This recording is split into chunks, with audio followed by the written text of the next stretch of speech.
예수 그리스도의 은혜와 하나님의 사랑이 우리 영평의 성도들과 함께 할 수 있기를 축복합니다. 사랑하고 축복합니다.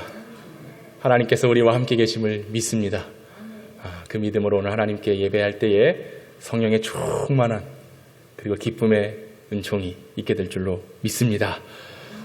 복된 삶을 위하여 추수하라 라는 제목으로 하나님 말씀 선포하겠습니다. 가을입니다. 한 해의 내 절기 가운데 가을은 추수함의 기쁨이 있는 계절입니다. 거두면서 기쁨이 오는 것이죠. 물론 봄에도 여름에도 거두기를 하지만 저장하는 모든 양식은 가을에 거둡니다.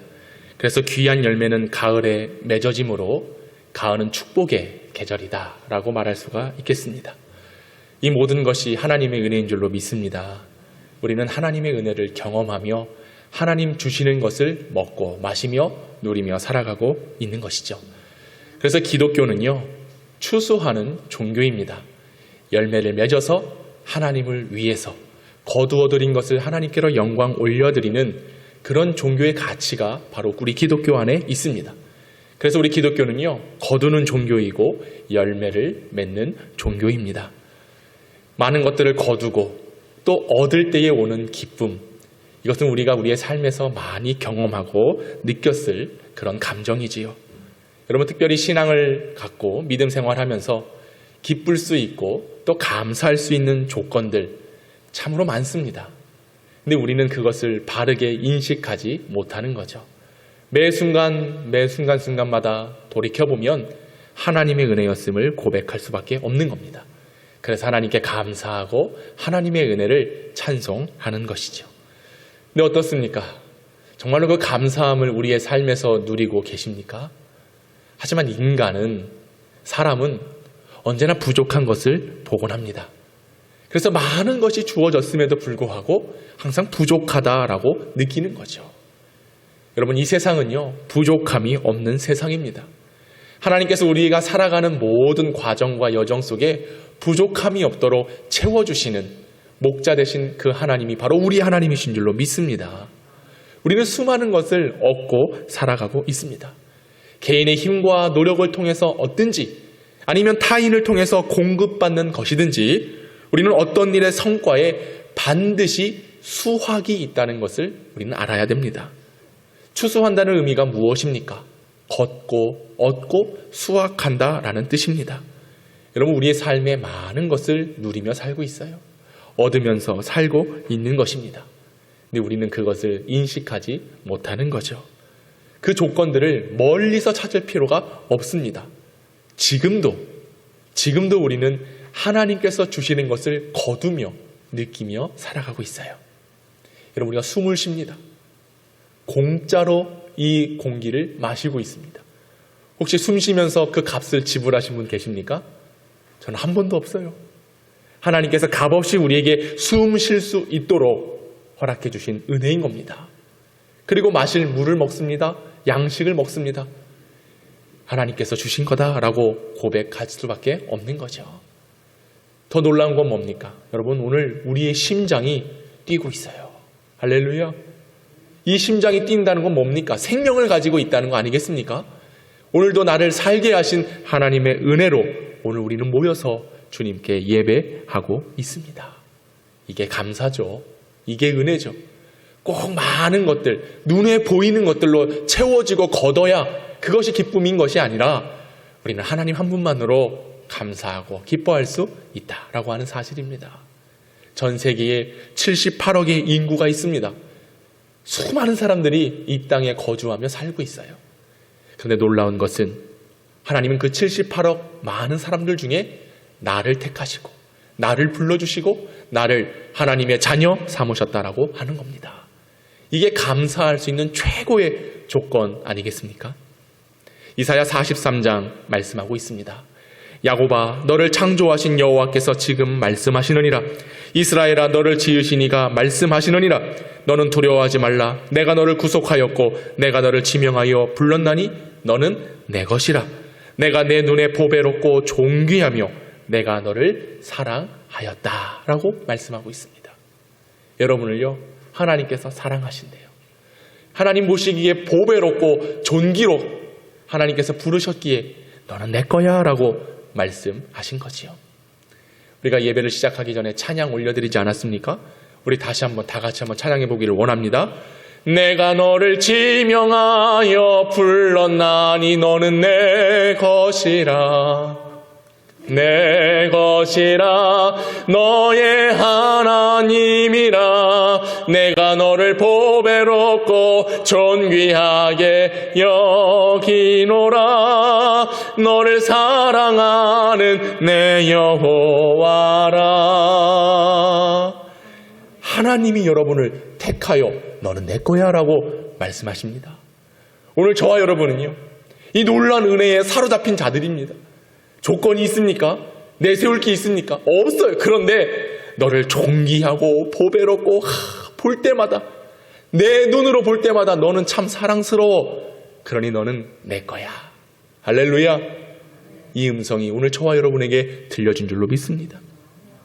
요한복음 15장에 보니 너희가 나를 택한 것이 아니요 내가 너희를 택하여 세웠나니 이는 너희로 가서 열매를 맺게 하고 또 너희 열매가 항상 있게 하여 내 이름으로 아버지께 무엇을 구하든지 다 받게 하려 함이라 말씀하셨어요.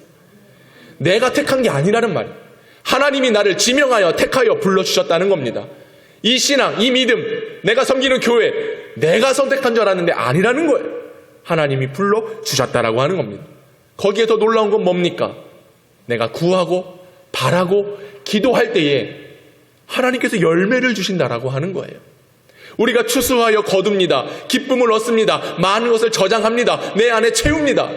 이것은 내가 간구함이 아니라 하나님께서 열매를 맺도록 하도록 그렇게 허락하셔서 우리 삶에 항상 풍성한 열매가 있다라고 하는 사실입니다. 하나님이 주십니다. 그리고 우리가 예수 그리스도의 이름으로 구하기만 하면 항상 구하는 모든 것들을 너희에게 주시겠다라고 약속하고 있는 것 아니겠습니까? 이게 은혜인 거예요. 그래서 우리는 추수할 때마다, 거둘 때마다 야, 하나님이 주셨구나. 하나님이 공급하셨구나. 하나님이 주셨구나. 하나님께서 허락해 주셨구나. 이것을 늘 느끼며 감사와 기쁨으로 하나님을 찬양할 수 있다라고 하는 것이죠. 사랑하는 여러분, 그리스도인 그리고 영적으로 깨어있는 사람을 구별할 수 있는 건 다른 데 있지 않습니다. 내가 얼만큼 하나님을 예배하고 있느냐, 얼만큼 하나님을 사랑하고 있느냐, 그리고 내가 어떠한 환경에 처했을지라도 그것을 뛰어넘는 감사의 입술이 내게 있느냐, 여기에 영적인 사람 그리고 그리스도인인지 아닌지를 분별할 수 있는 겁니다. 항상 감사하는 사람, 저는 그 사람의 믿음이 최고라고 봅니다. 하나님이 가장 기뻐하실 수 있는 그 믿음은 무엇이겠는가? 바로 감사해야 된다라고 하는 거예요.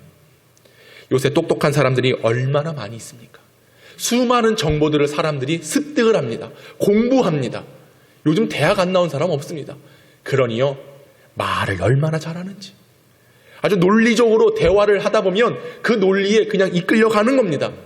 그리고 그 수많은 정보들을 소개할 때마다 야, 어떻게 저렇게 똑똑하지? 어떻게 참 말을 잘하지? 라고 이야기하죠. 근데 여러분, 이 세상이요, 아무리 논리가 있고 또 논리 정연하게 정보를 가지고 지식을 이야기한들 사람들은요, 그 말에 감동을 받지 못하는 거예요. 어쩌면 이 세대는요, 그렇게 말하는 그런 논리 앞에 피곤함을 느껴요. 말 잘하는 사람들 옆에 보십시오. 피곤합니다. 예. 왜요? 자기 말만 하니까. 얼마나 피곤한지 몰라요. 그래서 사람들은 뭘 원하느냐? 많은 정보 그리고 지식을 원하는 게 아니라 따뜻한 감성을 원하는 거예요. 보십시오. 똑똑한 말을 한다고 그 말이 내게 삶의 지혜가 되고 진리가 됩니까? 그렇지 않아요. 누군가 나를 감싸주고 안아주고 포용해주고 이해해주고 그리고 나를 받아주는 그 따뜻한 긍정의 말, 축복의 말 한마디를 우리는 원하고 있는 것입니다.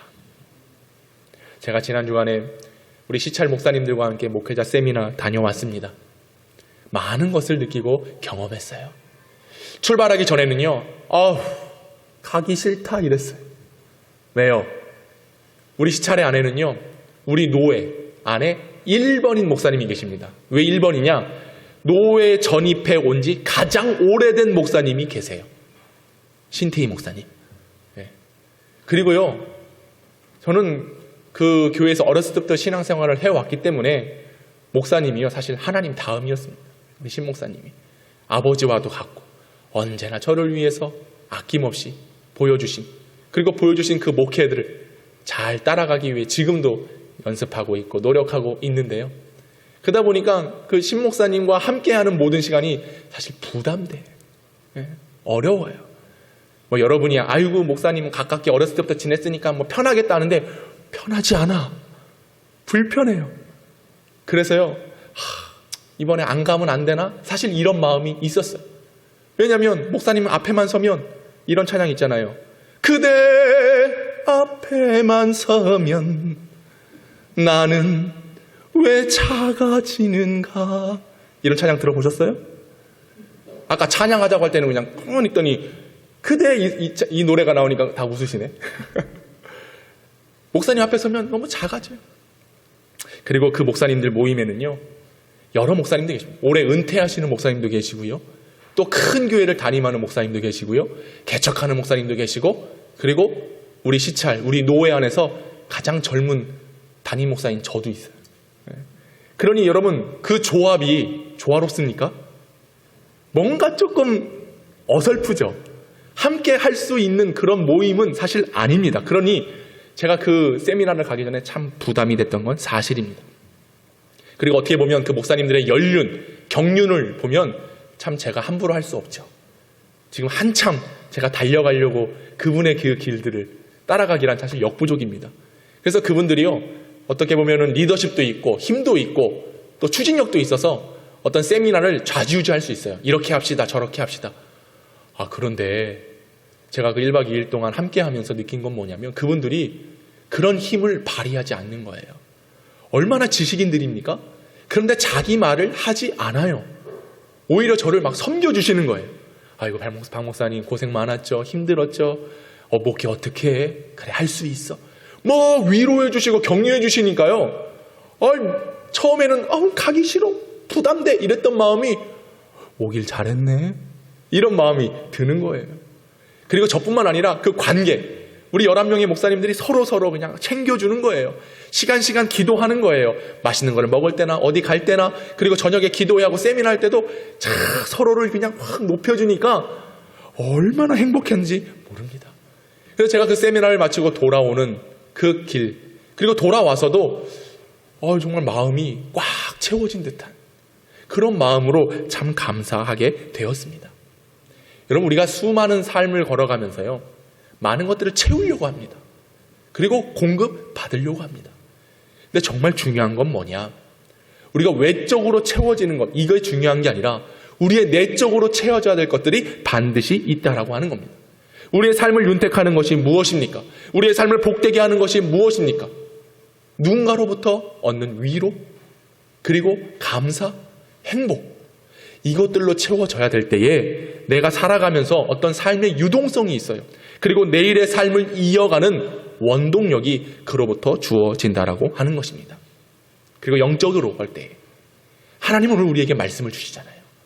그 말씀을 내 안에 거두어 내 안에 저장하게 되면 결국 우리는 영이 살게 되고 우리의 삶에 하나님으로 인하여 만족된 삶을 걸어갈 수 있다라고 하는 것입니다. 여러분, 무엇을 채우시겠습니까? 또 무엇을 공급해 주시겠습니까? 여러분, 우리 안에 있는 그 믿음, 그리고 사랑, 받은 그 은혜를 흘려보낼 수 있는 저와 여러분이 될 수 있기를 간절히 소망합니다. 여러분, 우리가 거두어야 될, 그리고 추수해야 될 것들은 무엇이 있을까요? 얼마 전에 저는 분당 우리 교회 이찬수 목사님 설교를 자주 듣습니다. 그 목사님의 설교를 듣다가 이런 내용을 말씀하신 게 있어요. 우리는 수많은 것들을 채우고 그리고 공급받고 그렇게 살아가야 되는데 채워지고 공급받은 것들을 자꾸 잃어버린다는 거예요. 상실해버린다는 거예요. 그 이유가 어디에 있는가? 목사님 말은 이렇습니다. 우리가 책임을 전가하고 원망하기 때문에 자꾸 우리 안에 채워진 것들을 잃어버리게 된다라고 하는 말씀이었습니다. 이게 무슨 말이냐? 인간은요, 본능적으로 항상 내가 옳다라고 하는 생각을 가지고 있습니다. 인간은 내가 맞아 라고 하는 그런 약점을 소유하고 있다라고 하는 거예요. 그래서 우리가 알지 모른 채 무의식적으로 남에게 책임을 전가하는 습성이 인간에게는 있다라고 하는 거예요. 쉬운 예를 들어서요. 우리가 자녀들을 이렇게 키웠잖아요. 키우다 보면은 뭐 좋은 일만 있는 게 아니에요. 때로는 어려운 일도 있어요. 그럼 그 어려운 일들을 당하는 자녀들, 그리고 또 내 마음에 맞도록 하지 않는 자녀들을 볼 때마다 우리가 뭐라고 얘기하냐? 좋은 일이 있으면 그래, 너는 나를 닮아서 네가 이렇게 하는 거다. 그래, 네가 나를 닮아서 공부도 잘하고 네가 나를 닮아서 그렇게 잘한다. 그런데요, 조금의 문제, 조금의 어려움이 눈에 보이잖아요. 그럼 누굴 얘기할까요? 상대 배우자에게 책임을 돌리는 겁니다. 너 엄마 닮아서, 너 아빠 닮아서. 예. 우리는 좋은 것은 내 탓이고요, 나쁜 것은 상대방 탓이다라고 그렇게 책임을 전가하는 모습이 모든 인간들에게 내재되어 있다라고 하는 것입니다. 그러면서 항상 불평을 얘기하죠. 불만을 이야기하는 겁니다. 교회도 그렇습니다. 교회 안에 어떤 문제가 생기잖아요. 그러면 이 문제의 원인을 나에게 찾는 게 아니에요. 아, 내가 부족해서, 내가 연약해서가 아니라 목사님 때문에. 권사님 그렇게 생각하셨나 보네. 네. 장로님 때문에, 집사님, 권사님 때문에 교회가 어렵다 라고 얘기하는 수많은 성도들을 보곤 합니다. 왜 그러냐? 나는 좋은 사람, 나는 괜찮은 사람, 나는 믿음이 있는 사람, 나처럼 해봐, 그런 문제가 없어 라고 항상 인식하고 있기 때문에 항상 나의 모든 문제들을 다른 사람에게 책임을 전가한다는 것이죠. 여러분, 이것은요, 영적인 질병이에요. 그렇게 말하는 자들이 교회를 힘들게 합니다. 교회를 아프게 한다는 겁니다. 여러분, 자신의 삶을 한번 돌이켜 보십시오. 내 언행의 습관을 돌이켜 보십시오. 100% 다 내 잘못입니다. 근데 나는 잘못 없다라고 얘기를 하는 거예요. 나는 아무 문제 없다라고 이야기를 하며 오히려 다른 사람들에게 그 문제를 전가시키고 그들에게 핑계를 대고 있는, 이건 영적으로 병들어 있는 거예요. 영적으로 무너져 있다라고 하는 것입니다. 그 모습을 예수님께서 극단적인 예를 통해서 보여주세요. 바로 바리새인과 세리의 기도가 그렇습니다. 누가복음 18장에 보면요, 바리새인은 이렇게 기도하는 거예요. 어떻게 기도하냐? 바리새파 사람은 서서 혼잣말로 이렇게 기도하였다. 하나님 감사합니다. 나는 남의 것을 빼앗는 자나 불의한 자나 간음하는 자와 같은 다른 사람들과 같지 않으며 더군다나 이 세리와는 같지 않습니다. 나는 일회에 2번씩 금식하고 내 모든 소득의 11조를 바칩니다. 바리새인, 믿음 있는 사람이에요. 종교적으로 앞서 있는 사람입니다.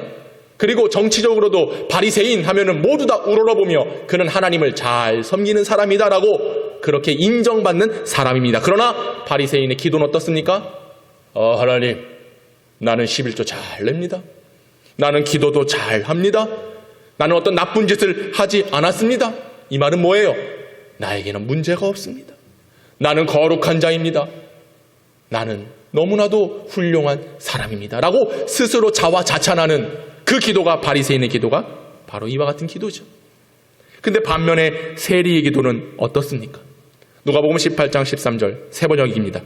그런데 세리는 멀찍이 서서 하늘을 우러러 볼 엄두도 못 내고 가슴을 치며 하나님, 이 죄인을 용서하시고 자비를 베풀어 주시옵소서.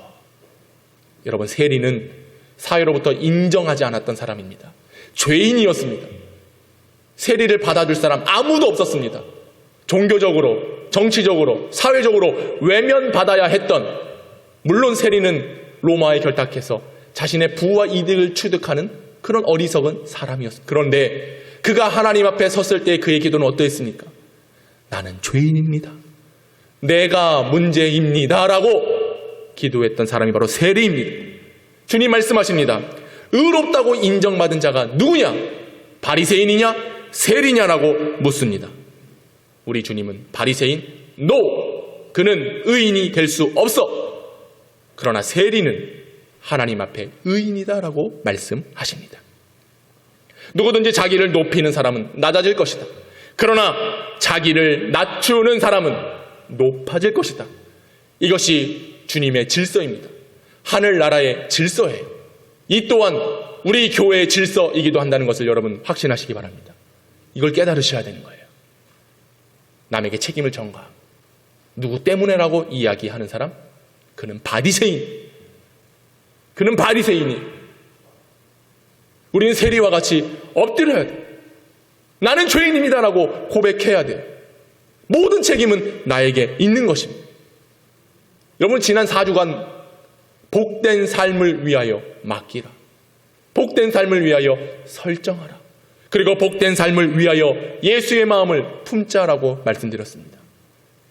이 말씀의 곳곳에 저는 우리의 낮아짐, 우리의 헌신, 구원을 주실 예수 그리스도를 위하여 결정하고 결단된 삶을 촉구했습니다. 이 말씀을 선포했습니다. 그런데도 여전히 우리는 바뀌지 않습니다. 여전히 바리새인처럼 나는 거룩하고 나는 문제없고 나는 훌륭하다라고 자찬하는 그 어리석은 믿음이 우리에게 있습니다. 사랑하는 여러분, 우리가 거둬야 될 것은 무엇일까요? 우리가 추수하여 우리 안에 담겨져야 될 것은 무엇일까요? 여러분, 우리의 마음이 넓어져야 됩니다. 여전히 바리새인과 같이 여전히 자신의 이야기를 말하는 사람, 그 속에 신앙은 없어요. 오히려 하나님을 향한 불신이 깔려 있는 것입니다. 그러나 반대로 내가 죄인이라는 사실을 알고 하나님께 나아가며 기도하는 자들은 어떻습니까? 내가 구원받았고 하나님의 은혜 아니고서는 살아갈 수 없기에 늘 무릎을 꿇는 겁니다. 늘 낮아지기를 자처하는 겁니다. 내 목소리를 내기보다 하나님의 영광을 드높이고 주의 말씀만을 증거하기 위해 힘쓰는 것입니다. 그러면 저절로 내 삶이 기쁨의 삶, 감사의 삶, 만족되는 삶, 나보다 다 남을 위한 삶을 살게 되는 거 아니겠습니까? 그게 바로 내 안의 주인이 나인지 내 삶의 주인이 하나님이신지 이것을 명확하게 우리는 판별할 수 있다라고 하는 것이죠. 큰 교회, 큰 일을 맡아 행하는 성도들은 누구겠습니까? 건물이 크게 세워지고 많은 성도들이 모였다고 큰 교회가 아닙니다. 우리는 하나님 주시는 은혜를 거두어 내 마음에 풍성하게 저장하는 그 성도들이 모인 교회야말로 큰 교회인 줄로 믿습니다. 우리 마음이 넓어져야 되잖아요. 우리의 지경이 넓혀져야 되잖아요. 여전히 꽁하니 누가 뭔 말만 하면 그냥 꽉 닫혀버린 마음, 결코 회복될 수 없는 거예요. 무엇이 우리를 살게 합니까? 무엇이 우리를 진리 안에 머물게 합니까?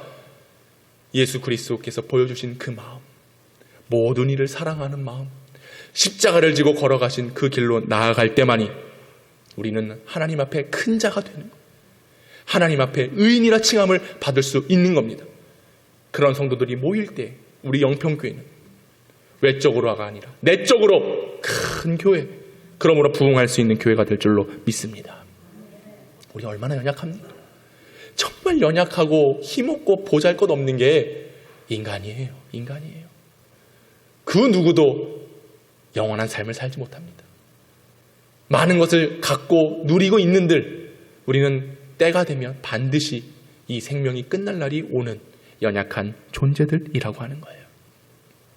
그래서 우리 주님께서 오늘 본문의 말씀을 통하여 많은 사람들을 보시며 이렇게 말씀하시는 거예요.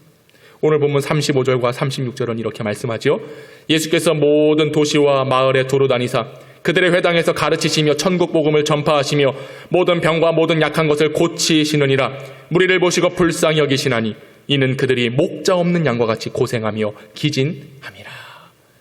우리 주님이 세상을 보시며 사람들을 보시며 그리고 저와 여러분을 보시며 무엇을 말씀하십니까? 목자 없는 양같이 고생하며 기진하고 있다. 너무나 불쌍하다라고 말씀하고 계십니다. 개역 한글 성경에 보면 오늘 본문의 말씀 뭐라고 얘기하냐? 무리를 보시며 민망히 여기셨다라고 얘기했어요. 민망히.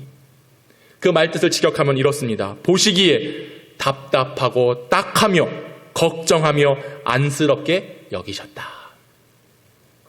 하나님이 우리를 보시면서요, 답답한 거예요.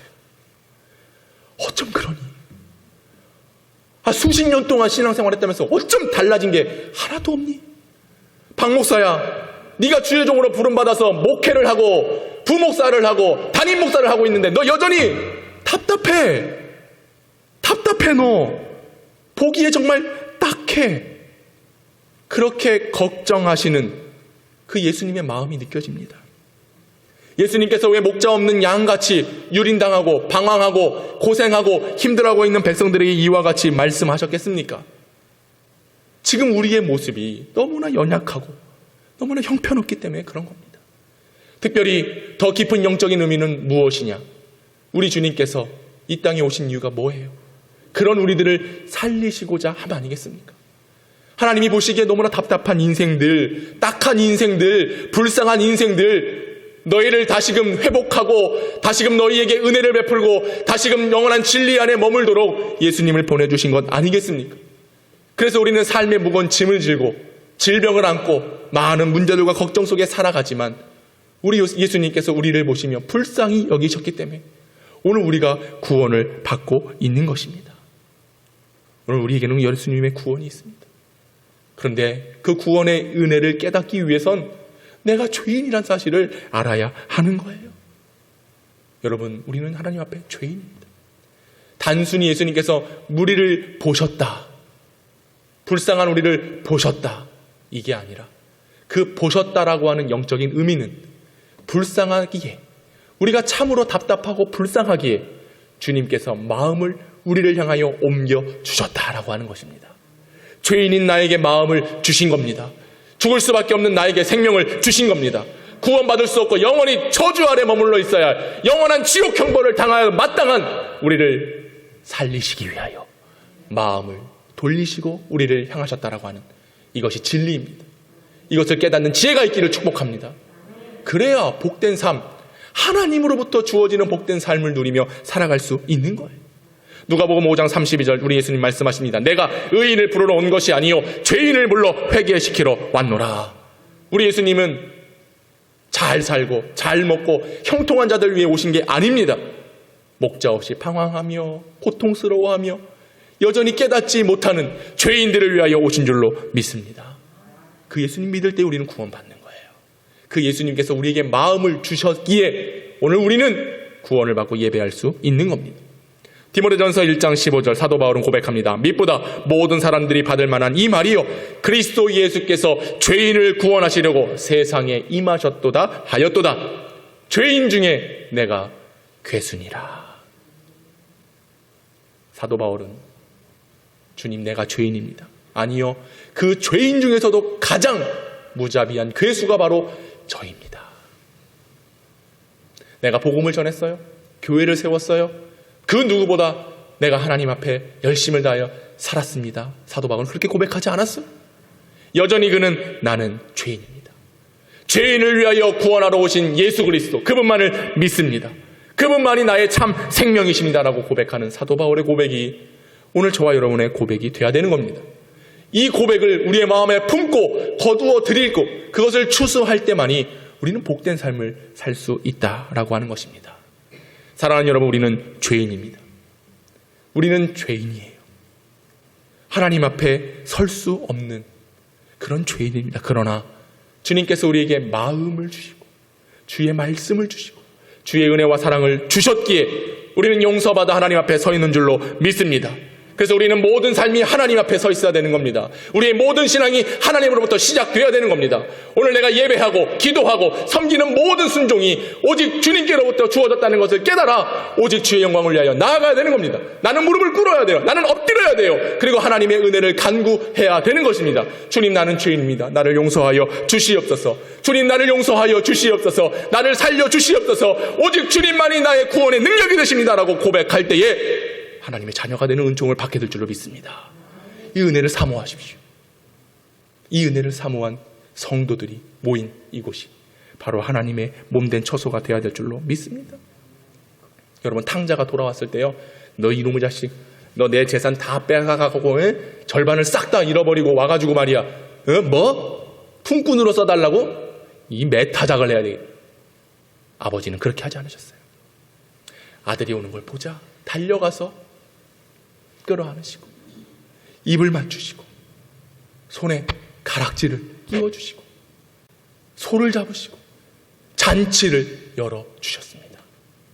이 용서의 은혜가 탕자에게 죄인에게 허락된 이 용서의 은혜를 주셨을 때만이 그는 더 이상 종이 아니라 품꾼이 아니라 아버지의 아들이 되었던 겁니다. 사랑하는 여러분, 오늘 우리는 하나님의 은혜의 잔치에 초대되어 이곳에 서 있습니다. 우리는 마땅히 죄인이기에 저주 아래 그리고 질병과 고통과 문제 아래 머물러 있어야 되지만 우리 하나님은 예수 그리스도를 통하여 우리에게 사랑을 보여주시고 놀라운 은혜의 잔치를 오늘 이 거룩한 주일에 허락하셔서 하나님을 예배하고 있는 것입니다. 여러분, 이것이 우리에게 참된 은혜인 줄로 믿으시기 바랍니다. 그래서 우리는 그 목자 되신 예수님을 따라가는 거예요. 그 주님을 위해 내 삶을 다 드려야 하는 겁니다. 그곳에 용서가 있고 그곳에 회복이 있어서 영원한 주인의 즐거움에 참여되는 하나님의 복을 받게 될 줄로 믿습니다. 마태복음 3장 8절은 이야기합니다. 그러므로 회개에 합당한 열매를 맺어야 된다. 여러분, 우리가 추수해야 될 것이 무엇이겠습니까? 회개의 열매를 거두어 드려야 되는 겁니다. 내가 죄인이란 사실을 항상 기억하고 하나님께서 오늘 가르쳐 주시고 전파하시고 고쳐주시는 은혜의 말씀을 가지고 살아야 될 줄로 믿습니다. 그때 우리의 모든 문제가 해결돼요. 육신의 질병도 고침을 받게 되는 것입니다. 우리가 눈에 보이는 문제들은 더 이상 문제가 되지 않습니다. 하나님께서 회복시켜 주시고 고쳐주시고 싸매주실 것이고 온전케 해주실 하나님의 은혜의 역사로 보이게 될 줄로 믿습니다. 연약한 것 이걸로 아파하지 마세요. 누군가 나를 힘들게 했을 때 그걸로 시험에 들지 마세요. 오히려 그 일을 통해서 하나님께서 새롭게 역전시키시고 전환시켜 주시는 은혜로 갚아 주실 줄로 믿습니다. 이 은혜를 걷어들이셔야 되는 거예요. 그래야 우리의 마음이 넓어지게 되는 겁니다. 할렐루야. 그리고 끝으로 우리가 추수해야 될 것은 무엇이겠는가? 오늘 우리 예수님은 말씀합니다. 37절과 38절 본문에 이에 제자들에게 이르시되 추수할 것은 많되 일꾼이 적으니 그러므로 추수하는 주인에게 청하여 추수할 일꾼들을 보내주소서 하라 하시니라. 우리가 추수해야 될 것은 바로 영혼을 추수해야 되는 거예요. 죽어가는 한 영혼을 구원해야 되는 거죠. 예수님은 추수할 것이 많으나 일꾼이 적다고 말씀하십니다. 그래서 주인에게 청하여 일꾼을 보내주소서라고 말씀하시지요. 이것은 무엇을 의미합니까? 마치 서두에 목자 없는 양과 같이 어렵게 힘들게 살아가는 사람들, 그리고 영혼의 때를 깨닫지 못하고 수고하고 무거운 짐을 지고 살아가는 연약한 존재들을 추수해야 된다. 그들을 거둬야 된다라고 예수님께서 말씀하고 계십니다. 그리고 그 말씀을 오늘 우리에게 주시는 이유는 무엇이겠습니까? 그 일꾼이 바로 저와 여러분이라고 하는 사실입니다. 우리가 추수의 일에 앞장서고 주님의 부르심에 응답해야 된다라고 하는 겁니다. 오늘 예수님은 추수할 것이 많다라고 얘기하셨습니다. 이것은 어떤 수요를 의미하는 게 아닙니다. 숫자를 얘기하는 게 아니에요. 아유, 추수할 곡식들이 많이 있네, 이게 아니라 이것은 때를 의미합니다. 나를 의미하는 거예요. 곧 마지막 때가 가까이 오고 있다는 것을 의미하는 겁니다. 그러기에 마지막이 임하기 전에 빨리 거둬들여야 된다. 그래서 예수님은 추수할 것이 많다라고 얘기하는 겁니다. 여러분, 이 시대는 말세입니다. 마지막 때를 향하여 나아가고 있습니다. 주님 약속하신 바대로, 말씀을 주신 바대로 우리 주님은 반드시 다시 오십니다. 그때가 가까이 올수록 우리는 추수할 일꾼이 되어 많은 영혼들을 구원하고 그들에게 복음을 전하는 사명을 감당해야 되는 것입니다. 때가 가까이 왔습니다. 추수할 때가 임박했습니다. 여러분, 우리 예수님께서 이 땅에 오심으로 하나님의 나라는 구체적으로 우리에게 제시되었습니다. 주께서 선포하신 말씀으로 이 나라는 반드시 이 땅 위에 임하게 될 줄로 믿습니다. 그때에 알곡과 가라지는 나뉘어지게 되어 있는 거예요. 양과 염소는 분명히 구분되어 하나님의 뜻 안에 서게 될 것입니다. 근데 그날을 맞이하기 위해서 우리는 나는 구원받았네, 이제 내가 죄인에서 의인으로 바뀌어졌네, 여기서 머물러 있는 신앙이 아니라 추수할 것이 많다, 그러나 추수할 일꾼이 부족하다, 없다라고 하는 주님의 애타는 심정 가운데 주여 이 마지막 때에 내가 헌신하겠습니다. 내가 복음을 들고 나아가겠습니다. 우리의 교회가 세워진, 이 땅의 교회가 세워진 이유는 무엇입니까? 바로 복음을 증거하는 것 아니겠습니까?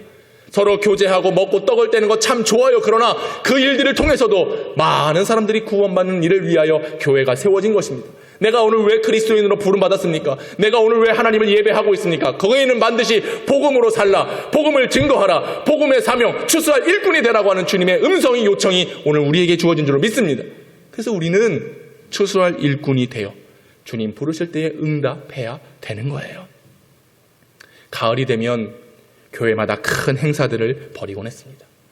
큰 잔치, 무엇입니까? 전도잔치잖아요. 전도에서 한 영혼을 데리고 오는 것. 물론 우리가 다음 주에 추수감사절 귀한 절기를 보내지만 예물도 드림도 좋고 귀한 헌물도 드림도 좋지만 그 무엇보다도 교회가 늘 강조하는 것은 한 영혼을 구원하는 것입니다. 일자로 계산해 보니까 코로나 때문에 650일이 넘는 시간 동안 우리는 묶여 있었습니다. 갇혀 있었습니다. 그리고 그동안 활발했던 그 복음의 사역의 문이 꽉 막혀 있었어요. 왜요? 이 코로나라고 하는 이 시국 속에 우리의 눈이 영혼을 향하여 돌아보지 못했던 거예요. 우리의 마음이 많은 곡식들이 있지만 그 곡식들을 추수해야 된다는 일을 망각해 버렸습니다. 무려 650일이라는 시간 동안, 긴 시간입니다. 근데 이제는 그런 시대가 점점점 끝이 나고 새로운 시대가 오고 있습니다. 일상의 회복. 많은 사람들이 일상의 회복이라고 이야기를 하지만 우리 그리스도인들은 일상의 회복이 아니라 더 나은 날, 하나님 역사하시고 주관하시는 날을 기대하고 꿈꿔야 될 줄로 믿습니다. 그 날이 언제 오느냐? 우리가 일꾼 되어, 추수꾼 되어 주의 복음을 증거하고 한 영혼을 주님께로 인도할 때에 하나님의 놀라운 역사가 있게 될 줄로 믿습니다. 복음의 역사가 시작될 겁니다. 사랑하는 여러분, 우리는 그 일들을 감당해야 돼요. 우리가 어떻게 구원받았습니까? 하나님께로부터 어떤 사랑을 받았습니까? 죄인이 의인되는 은혜를 받게 된 것입니다. 십자가를 통하여 주신 보혈의 능력, 그리고 한 영혼을 향하여 눈물을 흘리신 주님의 눈물, 그리고 한 영혼이 주께로 돌아오기까지 지금도 하늘 보좌 우편에서 중보하시는 우리 예수님의 크신 은혜를 오늘 우리는 받았고 그 은혜가 모든 사람들에게 증거되어야 될 줄로 믿습니다. 주님께서 저와 여러분을 일꾼으로 부르고 계세요. 어떻게 반응하시겠습니까? 어떻게 응답하시겠습니까? 나를 일꾼 삼으신 주 크신 능력 주시고 언제든지 주 뜻대로 사용하여 주 다같이요 나를 일꾼 삼으신 주 크신 능력 주 언제든지 주 뜻대로 사용하여 주소서. 할렐루야. 우리의 응답이 이게 돼야 되는 거예요. 이 찬양의 가사처럼 언제든지 추수할 일꾼을 부르실 때에 언제든지 나를 드립니다. 주님 내가 하겠습니다. 나를 보내 주시옵소서. 이 응답과 이 찬송의 고백으로 나아갈 때에 하나님의 새로운 역사가 시작될 것입니다. 그리고 수많은 영혼들을 추수하여 거둬들일 때에 하나님께서 양적으로 질적으로 충만한 은혜를 주실 줄로 믿습니다. 내가 너를 지명하여 불렀나니 너는 내 것이라. 죄인된 나에게 주시는 하나님의 은혜의 말씀입니다. 내가 너를 보배롭고 존귀하게 여겼다라고 말씀하시며 은혜를 주시며 그 은혜를 받은 사랑하는 성도들아, 추수할 것이 너무나 많다. 너희가 어떻게 반응하고 응답하겠느냐 묻고 계십니다. 여러분 어떻게 응답하시겠습니까? 어떻게 결단하시겠습니까? 어떤 모습을 보임으로 주님께 영광 올려드리시겠습니까?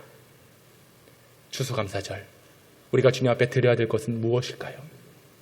오늘 하나님은 말씀을 통하여 명확하게 말씀해 주시고 우리는 그 말씀을 들었습니다. 그 말씀대로 순종해 보시지 않으시겠습니까? 아버지 하나님 감사합니다.